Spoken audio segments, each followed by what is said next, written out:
Hey, what's up guys? Welcome back to the channel. Michael here, ChiCityYaker. I appreciate you for joining me on this video, which is a little bit different. This one right here is going to be my top 5 features that Raymarine needs to add to their Axiom and Elements right now. Now, just a little background here. I've been using Raymarine for a lot of years now. I started with Raymarine, I ventured off into Lowrance for a bit with the HDS, and then after that came back once they released the Axiom, which is right here. I saw it and I was like, okay, this is it. I'm gonna go back into Raymarine.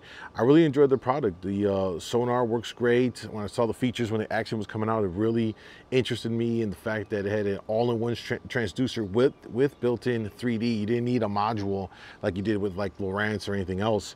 You fast forward a little bit, the Element comes out.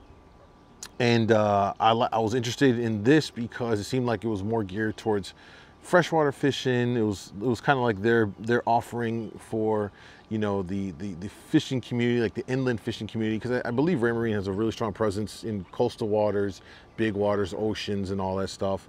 You know, they were working to kind of get their feet wet and get into the inland fishing market. And so I believe the Element was kind of like that offering. It provided 1.2 megahertz side and down imaging, which was, you know, supposed to compete with like a Humminbird side imaging, which is that mega vision or whatever it's called, mega whatever. And it works really well. I mean, it was pretty, you know, compared especially to the Axiom down in tidal vision at 1.2, it was very distinctly, you know, crispy and clear and all that stuff. So I've been using Raymarine for a long time now. I think I might be like the only one in my area, especially out of a kayak, that's been doing it. And, you know, generally I've had a really overall good time with Raymarine using their products. The sonars is good, units hold up, built well, all that stuff. But it's not to say that there aren't issues with Raymarine, specifically when it comes to like features and updates. While the hardware, to me, I don't ever have a problem with the hardware. Where I do take kind of issues with the lack of features that are given to the user, especially after we've been very vocal about what we're looking for, what we need, what we would like, and kind of not seeing that come to fruition for very long periods of time. So let's break down what I feel are like the top 5 things that, top 5 features rather, that Raymarine should introduce into these Axioms and Elements like immediately, because the community, including myself, has been asking for it for some time. So we'll start with first thing, which is so important to me, and it's almost kind of silly at this point why it has not been introduced: depth shading. You know, for folks like me that are primarily using these fish finders, you know, for fishing, having a depth shading is so important. You know, when the fish or the walleye are in a 10 to 15 foot range, being able to shade that area on your cartography to go on the map and look at it and know exactly where you need to go and what areas along the lake have this depth range so you can target that. It saves so much time to quickly glance onto your cartography, your chart, and see it and just go right over there to immediately start fishing it. For me on Lake Michigan, right, if I'm hearing reports that kings are in 60 to 90 feet of water, let me shade that area so I can quickly get out there and just work that zone. And it really goes a long way. It's something so simple. And what's frustrating about it is that something that I've seen in the Raymarine forums being talked about, the Raymarine owner groups, the various groups on Facebook, people have brought it up consistently about this. And it's just very frustrating, especially when you have other cartography and other brands like Lowrance CMAP, Lake Master's been doing this forever with Humminbird. They offer this. It's part of their offering in their cartography if you get a Lake Master chip or if you get the CMAP. But Raymarine doesn't have it. In fact, Garmin has it with their mapping. And of course, they bought Navionics, which is a huge thing. And Raymarine is still relying on Navionics. And actually, it'll lead into one of the points, but we'll get to that in a minute. Next, let's talk about app integration. It's 2021. Everything is digital. Everything's through mobile and apps and so on and so forth.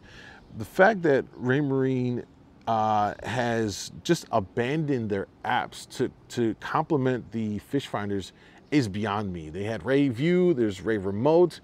They worked for like a little bit, and I mean the reviews on it in the App Store are pretty bad. There's no investment in this area, right? Like, it's one thing to make hardware, but the software that goes into it, the UIs and the features, it has to be just as on par as what I feel is the high grade hardware. But the software here and not having an app is kind of absurd at this point. You know, Garmin has the active captain that people really like, because you can do a lot of things through the app, will then transfer it directly to the fish finder. It's kind of almost at this point archaic to have to pull out your memory chip out of the back of the unit, put it into your laptop or your computer, download all that stuff, transfer it all, put it back into here, upload it. You see how many steps that took right there? Instead of just being able to pull up my phone, download, send it, and then it just transfers over, right? These are the little things that add up on time, efficiency, and just kind of like a quality of life thing.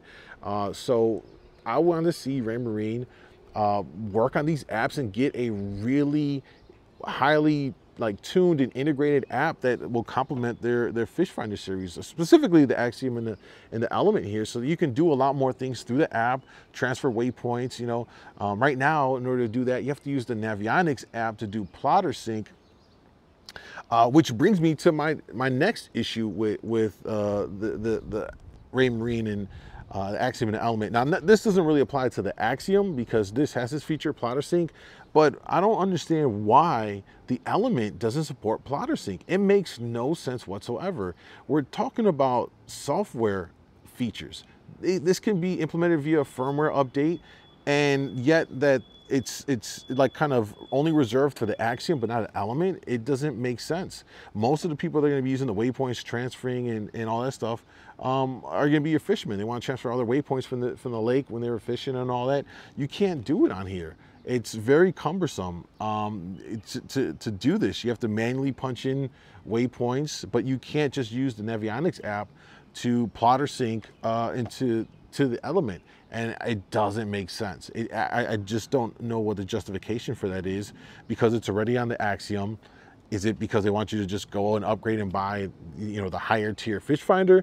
If that's the case, I think that's not the way to go about it, because we're talking about software updates, right? This is all software-based stuff that with few lines of code and whatever else, you can get it on here so that there's plotter sync. So moving along, this next one might not apply to the big boaters out there, but for folks in the smaller vessels, smaller boats, and kayaks like myself, this in particular is an issue, which is the size of the ports for the cabling that go in here. If you look, all right, so if you look here, the transducer port and the connector is huge. It takes a lot of work to get that into your kayak, and a lot of times you have to punch bigger holes to fit it through. When you look at some of the other brands like Lowrance, Garmin, Humminbird, all of their 16 or 21 pin or however many pin connectors that go into the fish finder are all relatively distinctly smaller, and this is particular to the Axiom. It's not quite as bad on the Element, but it's still a little bit bigger compared to, again, if you look at like a Garmin, Humminbird, some of the Lowrance stuff, they're much smaller, you know, port connectors that go in here. So if you're dealing with an Axiom and quite possibly with the Element, that can be a real big issue, and it makes it very difficult. And a lot of folks I've seen, you know, out there that do kayak fish, I've seen a lot of people have, you know, the Axiom. You know, Jim Sims comes to mind. He was one of the first. I saw him, and he was a part of the reason why I ventured into it when I saw it come out, and he spoke highly of it, and I was like, all right, let's give it a shot. You know, I trust his judgment and opinion. Next, let's talk about split adjustments, and this one pertains specifically to the Raymarine Element. The problem I have here is that when you create your pages, and say you have you know, 2 things, a sonar and a chart, or if you got 3 things on your page, down vision, side vision, and your cartography or your 2D, whatever you have on there, if it's a multi-page setup, you can adjust that split ratio. You know, if I only want to see a little bit of the chart plotter just to kind of get an idea where I'm at in the water, but I want bigger side view and bigger down vision, I can't adjust that split whatsoever. Now on the Axiom you can do it, and that's fantastic, it's great. But you can't do it on the Element, and I feel like that's something that should be in the settings for you to click and then use the little thumb pad to shift it left, right, up or down. keep it very simple. This can go a long way. I hate the fact that the end user is not given the option to have that flexibility and have that level of control over their device and over their pages. It sounds very simple, you know, what I'm saying here, but it has a big impact. You know, there's certain times when, you know, I just want one of those things on that page to be small because I just need it as a quick reference, but everything else I want it kind of big so I can see everything else more important that's happening here. And it saves me from having to jump back and forth between different pages. I use the hotkeys, of course, on here, sure, but again, it's definitely a quality of life thing that I'm 100% sure could be done in a firmware update that they can add that support, and why not? And finally, let's talk about how Raymarine, in my opinion, needs to add more meaningful features in a more timely manner via updates. You know, when you look at some of the other brands out there, they give you added functionality. When you think about Lowrance, you can control your micro power pole via the fish finder itself through Bluetooth, right? Well, these units have Bluetooth. Why can't we have that functionality? This little things like that that really are problematic for me when you compare what you get with these units versus what some of the other brands are offering, because in a sense, it seems like really chirp sonar is chirp sonar. You know, unless one of these companies comes out with the next best thing, a lot of these brands and their sonar offerings, they're kind of the same, right? Mine is like live scope and stuff like that, which is the next wave of where the industry is going with fish finders, right? But when we look about just, you know, down vision, side vision, and 2D chirp sonar, across the brands, I don't think they're that difference, to be honest with you. And I think what sets apart these fish finder companies and their offerings is going to be the added features, what they add via software updates, via firmware updates, what functionality, how much more integrated you can get. To me, the winner in all of this is going to be the brand that just allows you to do almost everything through your phone via app, updates, this, that, the other, you know, and it all syncs through and it's all integrated. To me, those are going to be the real winners. And it's an area where Raymarine, again, is lacking. We're waiting for a lot of things.